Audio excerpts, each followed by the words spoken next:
رضی اللہ تعالی عنہ قالت جاءتنی امرأة ومعها ابنتان لها تسألنی فلم تجد عندي غير تمرة واحدة فأعطيتها إياها فقسمتها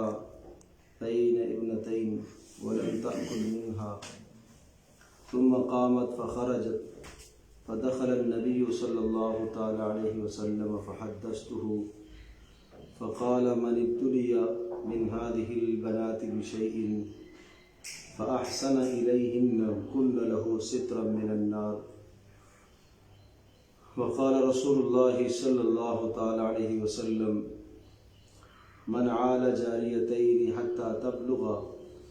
جاء يوم القيامة أنا وهو هكذا وضم أصابعه أو كما قال عليه الصلاة والسلام. رواه مسلم. حضرت عائشہ رضی اللہ تعالی عنہ ارشاد فرماتی ہیں کہ ایک عورت میرے پاس کچھ مانگنے کے لیے آئی اور اس عورت کی 2 چھوٹی چھوٹی بچیاں تھیں اور ان 2 بچیوں کو لے کر میرے پاس آئی اور کچھ سوال کر رہی تھی،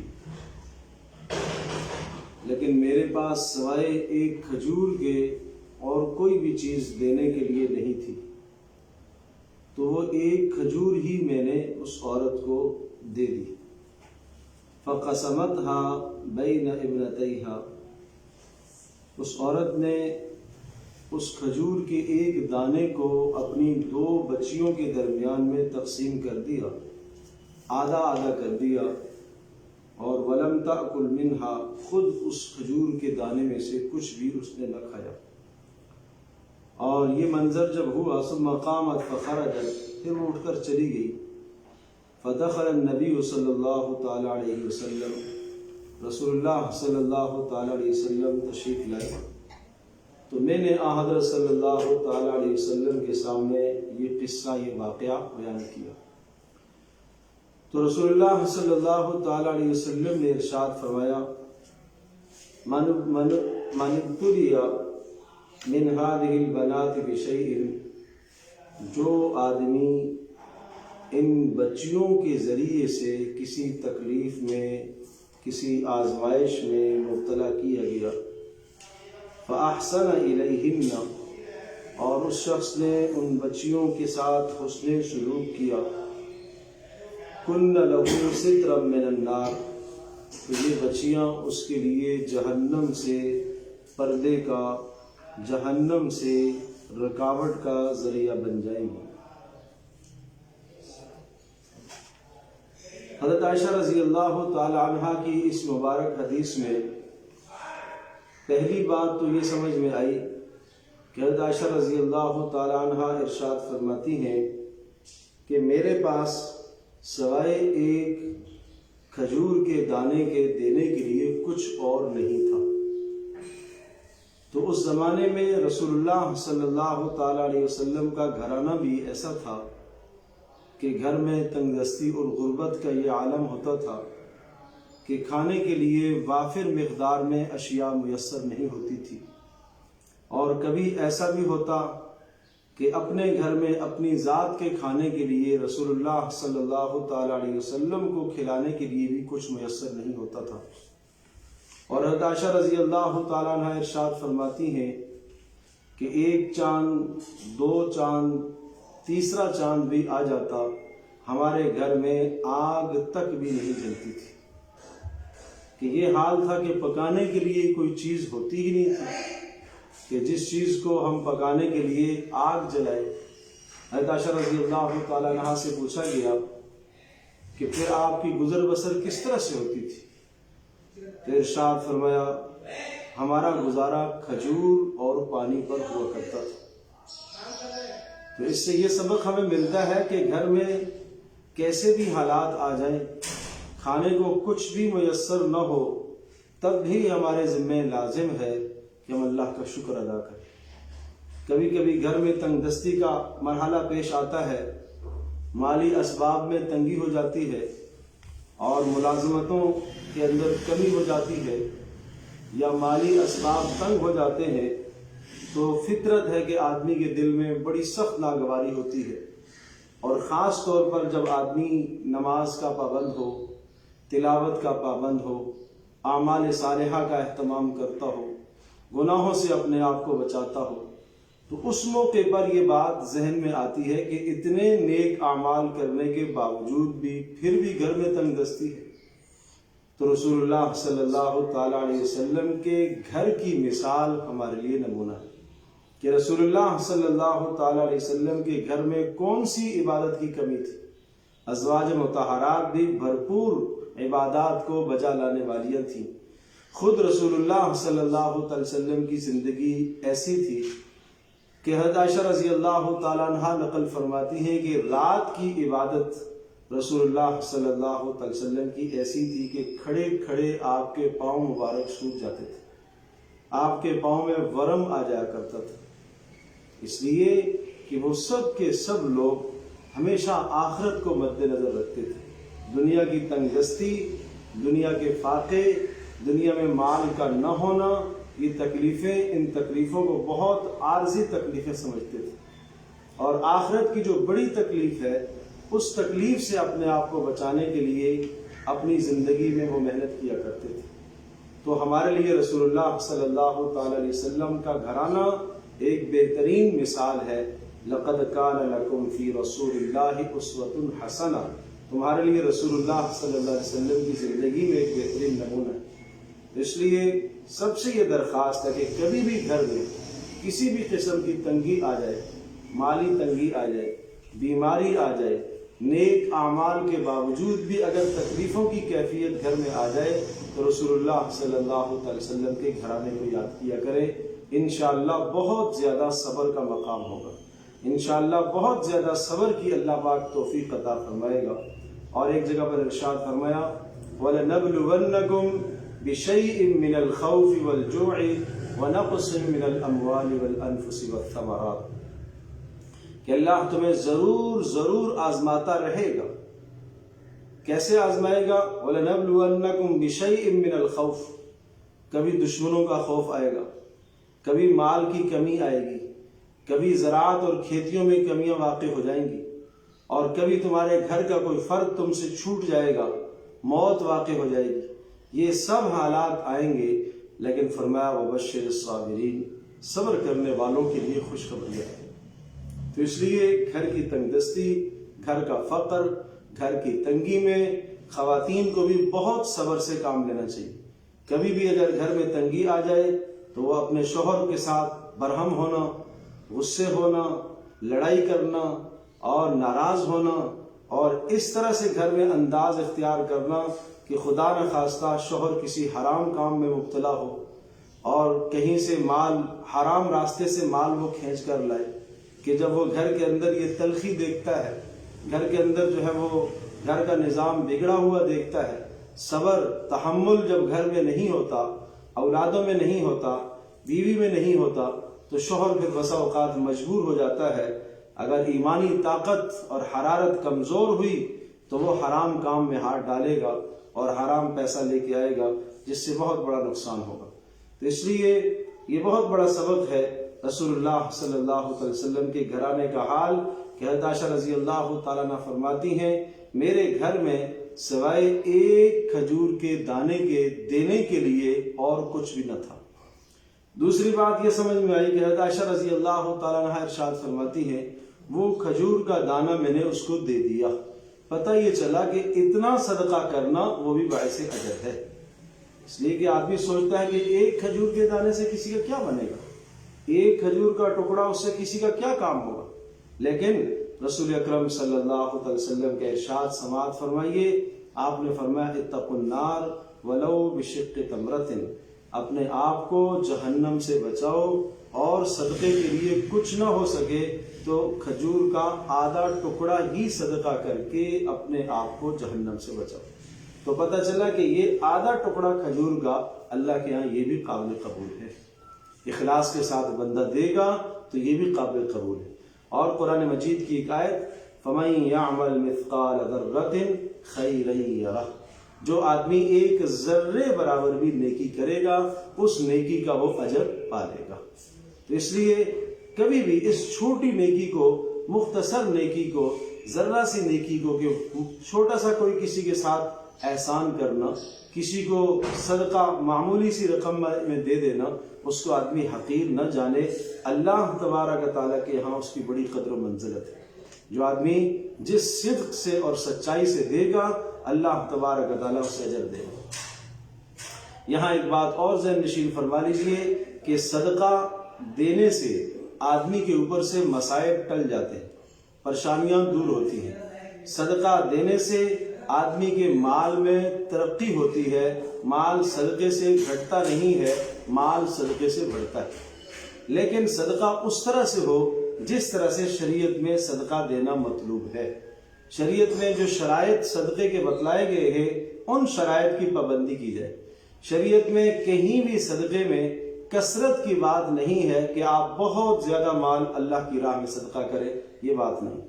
صدقے کے لیے جو شرائط بتائے گئے ہیں، پہلی شرط یہ ہے کہ صدقہ حلال مال سے ہو، دوسری شرط یہ ہے کہ صدقہ صحیح نیت سے اللہ کو راضی کرنے کے لیے دیا جائے، تیسری شرط یہ ہے کہ صدقہ صحیح مصرف میں پہنچایا جائے، مستحق کو دیا جائے، چوتھی شرط یہ ہے کہ صدقہ دے کر آدمی فقیر پر احسان نہ جتلائے کہ میں نے تجھے اتنے پیسے دیے۔ خاندانوں میں، قرابت داریوں میں ایسا ہوتا ہے کہ جس کے ساتھ تعاون کر دیا تو تعاون کرنے کے بعد اگر اس نے کوئی برا رویہ اختیار کیا آپ کے ساتھ تو آدمی کبھی زبان سے کیا بیٹھتا ہے کہ بار بار اتنا دیا، اتنا کھلایا، ایسا کیا، یہ احسان کیا، تمہارے ساتھ میں نے یہ کیا، ساری کی ساری چیزیں آدمی گن لیتا ہے، حالانکہ اس گننے سے صدقے کا سارا ثواب ضائع ہو جائے گا۔ یا ایھا الذین آمنوا لا تبطلوا صدقاتکم بالمن والاذی، ایمان والو اپنے صدقوں کو ضائع نہ کرو۔ کس چیز کے ساتھ؟ احسان جتلا کر اپنے صدقے کو ضائع نہ کرو، والاذی، اور فقیر کو تکلیف دے کر اپنے صدقے کو ضائع نہ کرو۔ تو پانچویں شرط صدقے کی یہ ہے کہ صدقہ دینے کے بعد فقیر کو تکلیف نہ دی جائے، حاجت مند کو تکلیف نہ دی جائے۔ کیا مطلب؟ ایسا انداز نہ اختیار کیا جائے جس سے اس کی توہین اور تذلیل لازم آئے۔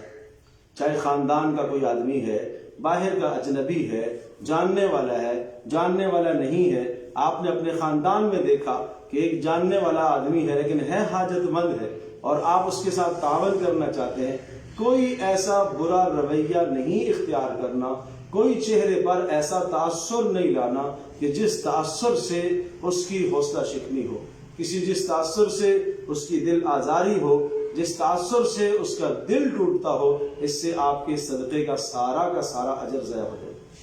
آج یہ بات آتی ہے کہ جی ہم صدقہ بھی کرتے ہیں پھر بھی ہماری مشکل حل نہیں ہوتی، پھر بھی اس تکلیف سے اور اس مصیبت سے ہماری خلاصی نہیں ہوتی۔ یہ اس لیے نہیں کہ صدقہ اس طرح سے نہیں کیا جاتا جو صدقے کی شرائط مطلوب ہے۔ ان 5 شرائط کے ساتھ اپنے اچھے مال میں سے، عمدہ مال میں سے، بہترین مال میں سے آپ صدقہ دیں، پھر دیکھیں اس صدقے کی کیا برکت ہے، اس صدقے میں کتنی طاقت اللہ پاک نے رکھی ہے کہ حدیث پاک میں آتا ہے ملائکہ نے اللہ پاک سے پوچھا کہ آپ نے اپنی مخلوق میں اللہ سب سے طاقتور چیز کیا بنائی؟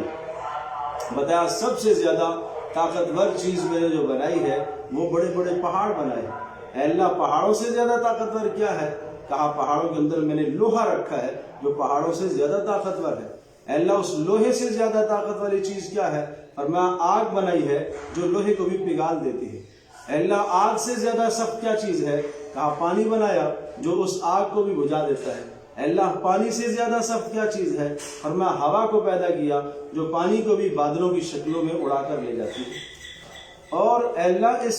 ہوا سے زیادہ سخت کیا ہے؟ پھر ارشاد فرمایا مومن کے سیدھے ہاتھ کا دیا ہوا صدقہ کہ الٹے ہاتھ کو خبر نہ ہو، یہ ان سب سے زیادہ طاقتور ہے۔ یہ مومن کے صدقے میں اتنی طاقت، پہاڑوں سے بھی زیادہ،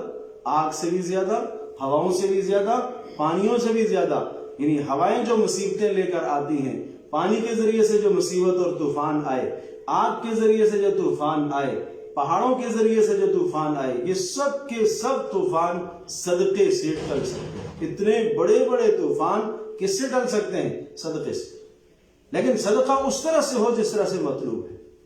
ہم اپنی مرضی کے مطابق دیتے ہیں، ہم صحیح مصرف میں مال نہیں خرچ کرتے، اور اگر صحیح مصرف میں ہوتا ہے نیت خالص نہیں ہوتی. نیت خالص ہے، سامنے والے کو، فقیر کو دے کر ہم احسان جتلاتے ہیں، ہم دے کر اذیت دیتے ہیں، تو اس سے ہمارا صدقہ باطل ہو جاتا ہے.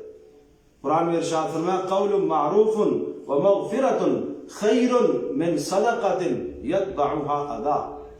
کہ اگر فقیر کو دینے کے لیے نہیں ہے، آپ صاف ستھری بات کہہ دیں کہ میں اس وقت نہیں دے سکتا ہوں، پیار محبت کی بات بتا دیں، یہ زیادہ بہتر ہے اس صدقے سے کہ جو صدقہ آپ نے دیا لیکن صدقے کے بعد آپ نے فقیر کو اذیت دی ہے.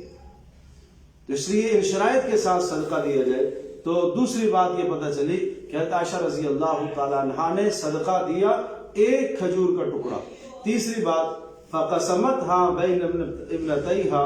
اور اس عورت نے اپنی دونوں بچیوں کے درمیان میں اس صدقے کو تقسیم کر دیا. ولم تأکل منہا، خود نہیں کھایا.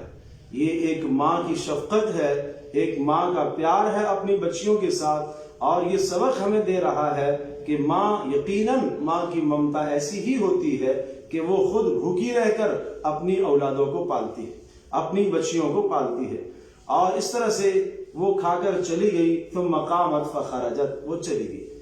فدخل النبی صلی اللہ تعالی علیہ وسلم فحدثته، رسول اللہ صلی اللہ تعالی علیہ وسلم گھر میں تشریف لائے اور میں نے رسول اللہ صلی اللہ علیہ وسلم کو یہ واقعہ بتا دیا.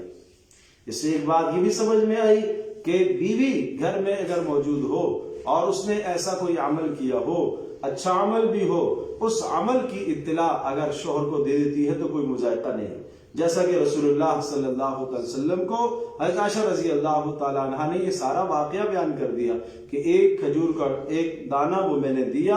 اور اس طرح سے اس عورت نے اپنی دونوں بچیوں کو کھلا دیا اور خود نہیں کھایا. پتہ یہ بھی چلا کہ اس میں شوہر کی رضامندی بھی صدقے میں شامل ہو جاتی ہے، اجازت بھی شامل ہوتی ہے، تو یہ باعث اجر بات ہے. اور ویسے شوہر کی اجازت کے بغیر عورت شوہر کے مال سے نفلی صدقہ نہ نکالے. ہاں، وہ مال جو عورت کو الگ سے دے دیا گیا، الگ سے خرچ کے لیے دے دیا گیا، اس کی ذات کے لیے دے دیا گیا، اپنی آمدنی سے کچھ پیسے تو وہ ہیں جو شوہر نے بیوی کو اختیار دیا ہے، اور کچھ رقم وہ ہے جو گھر کی ضروریات کے لیے دی ہے. تو گھر کی ضروریات میں سے وہ صدقہ نہ نکالے، اپنی ذات کا جو پیسہ ہے اس میں سے وہ صدقہ نکالے تو جائز ہے. یہاں ایک بات یہ بھی ذہن نشین فرما لیجئے کہ اگر شوہر بالکل اس کو اس کی ذات پر خرچ کرنے کے لیے کوئی رقم نہیں دیتا تو یہاں اس عورت کو گنجائش ہے کہ اتنی رقم شوہر کے مال سے وہ نکال سکتی ہے کہ جتنی اس کی ضرورت ہے، لیکن اس میں اسراف کرنا اس کے لیے جائز نہیں، حد سے تجاوز کرنا اس کے لیے جائز نہیں ہے. اس بات کا خیال رکھیں. پھر رسول اللہ صلی اللہ علیہ وسلم نے ارشاد فرمایا من ابتلی من هذه البنات بشیء، ان بچیوں کی وجہ سے جس کو تکلیف میں، آزمائش میں، مصیبت اور پریشانی میں ڈالا گیا، بیٹیوں کی وجہ سے. ظاہر ہے بیٹیاں گھر کے اندر موجود ہیں، ان بیٹیوں کی تعلیم کا مسئلہ، ان کی تربیت کا مسئلہ، اور ان کے اچھے اخلاق کا مسئلہ، پھر اس کے بعد ان کی شادیوں کا مسئلہ، یہ والدین کے لیے یہ تمام کی تمام چیزیں آزمائش ہیں. یہ ماں باپ کے لیے یہ سب کی سب باتیں باعث آزمائش ہیں. تو اچھی تربیت کرنا یہ ماں باپ کا امتحان ہے کہ آپ نے اپنی بچیوں کی اچھی تربیت کی ہے کہ نہیں کی. اچھے اخلاق سکھانا یہ ماں باپ کے لیے آزمائش اور امتحان ہے کہ آپ نے اپنی بچیوں کو کتنے اچھے اخلاق سکھائے ہیں. اور بچیوں کے اندر عفت اور پاک دامنی کا پیدا ہونا اور پیدا کرنے کی محنت کرنا، ماں باپ اس بات کے پابند ہیں. اور اسی طرح سے ماں باپ کی یہی آزمائش اور امتحان ہے کہ اپنی بچیوں کے اندر عفت، نیکی اور پاک دامنی کو پیدا کرے، اور اس کی محنت کرے کہ بچیوں کے دلوں میں اللہ کا ڈر پیدا ہو، محمد صلی اللہ علیہ وسلم کی محبت پیدا ہو، آخرت کا خوف ان بچیوں کے دلوں کے اندر پیدا ہو، عفت اور پاک دامنی پیدا ہو. اس لیے ارشاد فرمایا کہ جو شخص ان مصیبتوں کے اندر مبتلا کیا گیا، بچیوں کی وجہ سے تکلیفوں میں مبتلا ہوا، فاحسن الیہن، اور ان بچیوں کے ساتھ اس نے حسن سلوک کیا، فرمایا کن لہ سترا من النار، یہ بچیاں اس کے لیے جہنم سے آزادی کا ذریعہ بنے گی.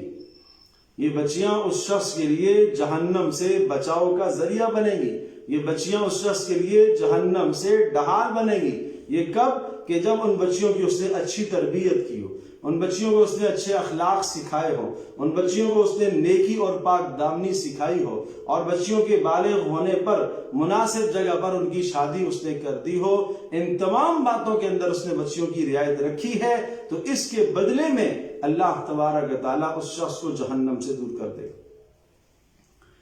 تو یہ عورت کو اللہ پاک نے کتنی عزت دی ہے کہ اس عورت کے ساتھ حسن سلوک کرنے کی بنیاد پر اللہ تبارک و تعالیٰ دوسروں کی جنت کا انتظام کر رہا ہے، ماں باپ کی جنت کا انتظام ہو رہا بچیوں کے ساتھ حسن سلوک کی وجہ سے۔ اور ایک حدیث میں ارشاد فرمایا من عال جاریتین حتی تبلغا، جس نے 2 بچیوں کی کفایت کی، 2 بچیوں کی جس نے کفالت کی، ان کی تمام ضروریات کا خیال رکھا، کہاں تک؟ بالغ ہو جانے تک،